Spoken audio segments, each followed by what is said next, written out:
Hello guys, welcome to tip zone. இன்றைக்கி என்ன பார்க்க போகிறோன்னா, நம்ம லாஸ்ட் வீடியோவில் லுக்கப்போட பார்ட் 1 பார்த்துருந்தோம். இப்போ வந்து அதே லுக்கப்போட பார்ட் 2, அதாவது இன்னும் கொஞ்சம் அடுத்து வேறு ஷீட்டில் இல்லை வேறு ஒர்க் புக்கில் வந்து எப்படி லுக்கப் யூஸ் பண்ணலாம் அப்படின்றது வந்து பார்க்கலாம். பார்ட் 1ல் நம்ம சேம் ஷீட்டில் எப்படி யூஸ் பண்ணுறதுன்னு பார்த்தோம். இப்போ வந்து different work book are different ஷீட்டில் எப்படி யூஸ் பண்ணுறோன்றது தான் பார்க்க போகிறோம். ஓகேவா? நெக்ஸ்ட் வீடியோவில் நம்ம லுக்கப்பில் என்னென்ன மாதிரியான எரர்லாம் வரும், அந்த எரர்லாம் எப்படி ரெக்டிஃபை பண்ணணும், அப்புறம் ஒரு சில விஷயம்லாம் நம்ம வீலுக்கப் யூஸ் பண்ணும்போது மிஸ்டேக் ஆகாமல் இருக்கிறதுக்கு நோட் பண்ண வேண்டிய விஷயம்லாம் இருக்குது. அதெல்லாம் நெக்ஸ்ட் பார்ட், அதாவது நெக்ஸ்ட் வீடியோவில் பார்க்கலாம். ஓகேவா? ஸோ ஃபர்ஸ்ட் இப்போ என்ன பண்ணலாம், சேம் அதே பார்ட் 1க்கு யூஸ் பண்ண அதே டேட்டா தான் நான் வச்சுருக்கேன். இப்போ என்ன பண்ணுறேன், எனக்கு வந்து இந்த ஷீட்டில் எனக்கு ரோல் நம்பர் மட்டும் இருக்குது. இப்போ எனக்கு இங்கே நேமை நான் வந்து என்டர் பண்ணணும் அப்படின்னா, நான் போயிட்டு ஒருத்தருக்கா வந்து இங்கே பார்த்து எடுத்து போட்டுட்ருக்க முடியாது, கரெக்டாக?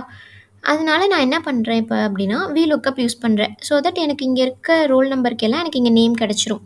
நீங்கள் நினைக்கலாம், இப்போ வந்து இங்கே ரோல் நம்பர் இருக்குது, இங்கே நேம் இருக்குது, அப்படியே காப்பி பண்ணி இங்கே பேஸ்ட் பண்ணலாம்ல அப்படின்னு நினைக்கலாம். பட் இங்கே வந்து இங்கே இருக்க எல்லா ரோல் நம்பருக்கும் நம்ம இங்கே வந்து நம்மளுக்கு நேம் தேவைப்படும்னு சொல்ல முடியாது. ப்ளஸ் இங்கே இருக்க ஆர்டர்லேயே வந்துட்டு இங்கே ரோல் நம்பர் இருக்கும்னு நம்ம சொல்ல முடியாது, கரெக்டாக?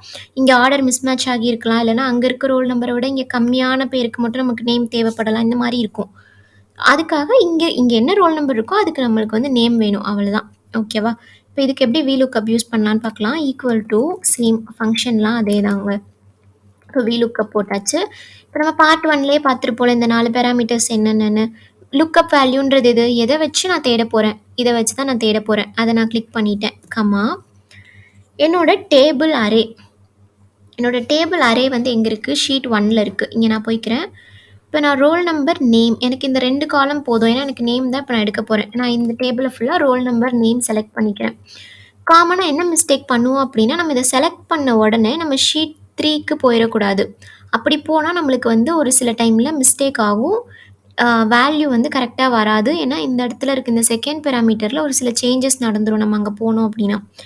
இந்த ஷீட்டில் இருக்கும்போதே, ஷீட் 1ல் இருக்கும்போதே நம்ம அங்கே கமா கொடுத்துடணும். அதாவது அந்த டேபிள் அரே செலக்ட் பண்ண உடனேவே கமா கொடுத்துட்டு அதுக்கப்புறம் தான் நம்ம அந்த ஷீட்டுக்கு போகணும். ஓகேவா? இப்போ இங்கே போனால் திருப்பி இங்கே ஷீட் 3ன்னு வருதா, பட் நம்மளுக்கு இந்த ஷீட் 3ன்னு வரக்கூடாது. ஏன்னா ஷீட் 1ல் இருக்க எத்தனாவது காலம்ன்றது தான் வேணும், கரெக்டாக? ஷீட் 1ல் நம்மளுக்கு நேம் வந்து செகண்ட் காலமில் இருந்தது. கமா 0 போட்டு நான் என்ட்ரு கொடுக்குறேன் அப்படின்னா ஆரவுன்றது வந்துடும். இப்போ நான் உங்களுக்கு வந்து அந்த மிஸ்டேக் வரும்னு சொன்னேன்ல, அதை நான் பண்ணி காட்டுறேன். இப்போ லுக்கப் போட்டுட்டேன், இதுதான் என்னோடய லுக்கப் வேல்யூன்னு கொடுத்துட்டேன். கமா டேபிள் அரே செலக்ட் பண்ணுறதுக்கு நான் ஷீட் 1க்கு போகிறேன். போயிட்டு ரோல் நம்பர், நேமை செலக்ட் பண்ணிவிட்டு ஃபுல்லாக செலக்ட் பண்ணிட்டேன். பண்ணுனா இங்கே என்ன இருக்குது, ஷீட் 1 எக்ஸ்க்ளமேட்ரி A1 B51 இருக்கா? இப்போ நான் இங்கே கமா கொடுக்காம நான் ஷீட் 3க்கு போகிறேன் அப்படின்னா இங்கே மாறிடுச்சு பார்த்தீங்களா, ஷீட் 3ன்னு மாறிடுச்சா?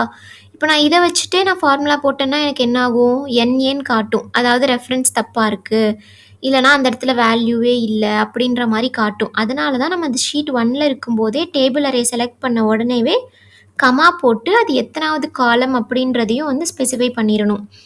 அந்த 2 ஏன் போடுறேன், ஏன்னா நேம் வந்து செகண்ட் காலமில் தான் இருக்குது. நான் செலக்ட் பண்ணுற டேபிள் அரேயில் செகண்ட் காலமில் தான் நேம் இருக்குது, அந்த நேம் தான் எனக்கு வேணும். அதனால நான் 2 போடுறேன். கமா 0 போட்டு என்ட்ரு கொடுக்குறேன் அப்படின்னா எனக்கு இங்கே ஆரவுன்னு வந்துருச்சு. இப்போ நான் என்ன பண்ணுறேன், இப்போ நான் இப்படி டபுள் கிளிக் பண்ணால் இந்த இடத்துல கரெக்டாக வந்துடும். ஏன்னா எல்லாமே கரெக்டாக இருக்குது. அதாவது அங்கே இருக்க ரோல் நம்பரும் இங்கே இருக்க ரோல் நம்பரும் சேம் ஆர்டரில் இருக்குது, அதனால வந்துருச்சு. சப்போஸ் உங்களுக்கு வரலை அப்படின்னா இந்த இடத்துல டாலர் சிம்பிள் யூஸ் பண்ணுற மாதிரி இருக்கும். பட் இப்போதைக்கு அது வேண்டாம். நான் அந்த எரர் வரும்போது அந்த எரருக்கு தனியாக வீடியோ போடுறேன்னு சொன்னேன் இல்லையா, அந்த வீடியோவில் நான் அந்த டாலர் சிம்பிள் எங்கே யூஸ் பண்ணணும், யூஸ் பண்ணக்கூடாதுன்றதை நான் அப்போ சொல்கிறேன். இப்போ வந்து இந்த பேசிக் வந்து தெரிஞ்சால் போதும். ஓகேவா? ஸோ இப்போ நம்ம இங்கே இருந்த ரோல் நம்பர் எல்லாத்துக்கும் நம்மளுக்கு இங்கே வந்து நேம் வந்துருச்சு. நம்ம ஈஸியாக வந்து நேம் எடுத்துட முடிஞ்சிருச்சு இப்போ. ஓகேவா? ஓகே. இப்போ இதுவே வந்து இது வந்து டிஃப்ரெண்ட் ஷீட்டில் பார்த்தோம். ஒரே ஒர்க் புக்கில் வேறு ஷீட்டில் பண்ணுறது எப்படின்னு பார்த்தோம்.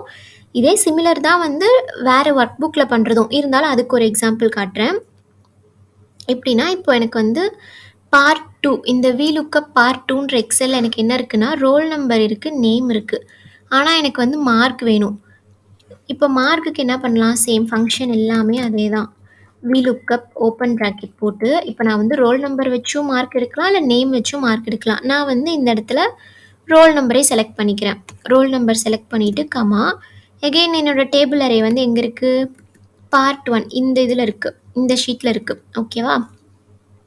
இப்ப நான் ரோல் நம்பர வந்து என்னோட லுக்கப் வேல்யூவா எடுத்தனால, என்னோட காலம் வந்து இங்கிருந்து தான் ஸ்டார்ட் ஆகணும். சப்போஸ் நான் வந்து நேம் எடுத்திருந்தேன்னா, நான் இங்கிருந்து தான் செலக்ட் பண்ணணும். ரோல் நம்பர்லேருந்து செலக்ட் பண்ணக்கூடாது. எப்பயுமே அந்த லுக்கப் வேல்யூ எதுவோ, அது வந்து நம்மளுக்கு ஃபர்ஸ்ட்டு காலம்ல இருக்கணும். அத மறந்துறக்கூடாது. இல்லன்னா நம்மளுக்கு எரர் வரும். இப்ப நான் இத வந்து ஃபுல்லா செலக்ட் பண்ணிக்கிறேன். இந்த டேபிள ஃபுல்லா செலக்ட் பண்ணிட்டு, சேம் நான் அந்த ஷீட் 3க்கு போறதுக்கு முன்னாடி கமா போடணும்னு சொன்னேன் இல்லையா? இந்த வீடியோல. அதே மாதிரி தான் இந்த டிஃப்ரெண்ட் ஒர்க் புக்குக்கு பண்ணும்போதும் அப்படிதான். இப்ப நான் வந்து இங்க என்ன இருக்கு? VLOOKUP பார்ட் 1 ஷீட் 1ல இப்படி போட்டிருக்கா? இப்ப நான் இங்க கமா குடுக்காம நான் ஒர்க் பண்ணிட்டு இருக்க அந்த ஒர்க் புக் போறேன் அப்படின்னா, இங்க வந்து சம்டைம்ஸ் நம்மளுக்கு எரர் வந்துரும். அதனால என்ன பண்ணணும்? இங்க இருக்கும்போதே இங்க வந்துட்டு கமா போட்டுறணும். கமா போட்டு என்னோட மார்க் எனக்கு தேவையான டேட்டா வந்து எத்தனாவது காலம்ல இருக்கு? 5வது காலம்ல இருக்கு. ஸோ 5, 0. இப்ப நான் போட்டு என்டர் குடுக்குறேன் அப்படின்னா, எனக்கு இங்க மார்க் வந்துரும். இத வந்து நானு இப்படி டபுள் டேப் பண்ணேன்னா, ஃபுல்லா எல்லாத்துக்குமே வந்து வந்துரும். ஸோ இத வந்து நம்ம தனித்தனியா உட்காந்து பண்ணிட்டு இருந்திருந்தோம்னா, எவ்வளோ லேட் ஆகும். அதே சமயம் நம்மளுக்கு அது கரெக்ட்டா வரும் டேட்டா அப்படின்னும் சொல்ல முடியாது. மிஸ்டேக் ஆகறதுக்கு சான்ஸ் இருக்கு. ஸோ அதனால தான் இந்த VLOOKUP யூஸ் பண்றோம். இப்ப இது வந்து ரொம்ப பேசிக்கான எக்ஸாம்பிள். அதுவும் இல்லாம இது என்னென்ன எரர்லாம் ஆல்ரெடி வரும்ன்றத யோசிச்சு போட்டனால, இப்ப எந்த எரரும் இல்லாம வந்துருச்சு. But most of the time நம்ம VLOOKUP யூஸ் பண்ணும்போது என்ன ஆகும்னா, நெறைய இடத்துல நம்ம மிஸ்டேக் பண்ணுவோம். இல்ல நம்மளுக்கே தெரியாம நம்ம இன்னைக்கு போடுறப்ப VLOOKUPல எரர் வராது. இன்னும் 2 நாள் கழிச்சு போடும்போது எரர் வரும். இந்த மாதிரிலாம் நம்மளுக்கு நடந்திருக்கும். ஸோ அது எந்தெந்த டைம்ல எப்படியான எரர் வரும் அப்படின்றத அடுத்ததுல பார்க்கலாம். ஸோ இது வந்து உங்களுக்கு யூஸ்ஃபுல்லா இருக்கும்னு நெனச்சீங்கன்னா, மறக்காம டிப்ஸோன வந்து சப்ஸ்கிரைப் பண்ணிக்கோங்க. Thank you.